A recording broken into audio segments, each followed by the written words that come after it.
कुंभोज येथे देवमोरे मळ्यात दिवसा चोरीचा प्रयत्न, पोलीस यंत्रणेचं दुर्लक्ष। कुंभोज तालुका हातकणंगले येथे कुंभोज कोळी मळ्या रोडवर असणाऱ्या सुभाष देवमोरे यांच्या शेतातील घरामध्ये काही अज्ञात चोरट्यांनी चोरी करण्याचा आज दिवसा प्रयत्न केला। सकाळी 10 वाजता शेतात कामासाठी असणारे रंगराव काटे हे घराजवळ जात असताना त्या ठिकाणी 3 ते 4 व्यक्ती काहीतरी करत असल्याचं त्यांच्या निदर्शनास आलं।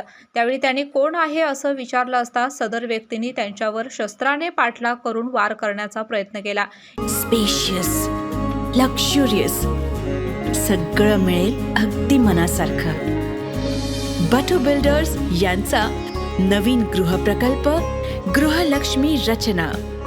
यावेळी रंगराव काटे यांनी तिथून पळ काढून रस्त्यावर असणाऱ्या नागरिकांना सदर घटनेची सूचना दिली। यावेळी हातकणंगले पोलिसांना लँडलाईन नंबरवरती फोन करण्याचा प्रयत्न केला असता सदर फोन बंद असल्याचं समजलं।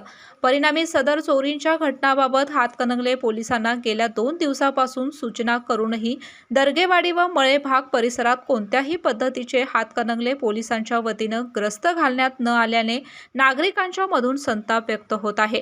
यावेळी परिसरातील नागरिकांनी सदर घटनास्थळी धाव घेऊन संपूर्ण क्षेत्राची पाहणी करून चोरांचा शोध घेण्याचा प्रयत्न केला। त्यावेळी चोरट्याने तेथून शेजारी असलेल्या शेतामध्ये पळ काढला। परिणामी सदर घटनेमुळे दर्गेवाडी, कोळीमळा, शिंगेमळा, कुंडलेमळा परिसरात भीतीचं वातावरण निर्माण झालं आहे। अशाच नवनवीन अपडेट पाहण्यासाठी आमच्या कोल्हापुरी कारभार म्हणजेच KK न्यूज चॅनेलला सबस्क्राईब करा।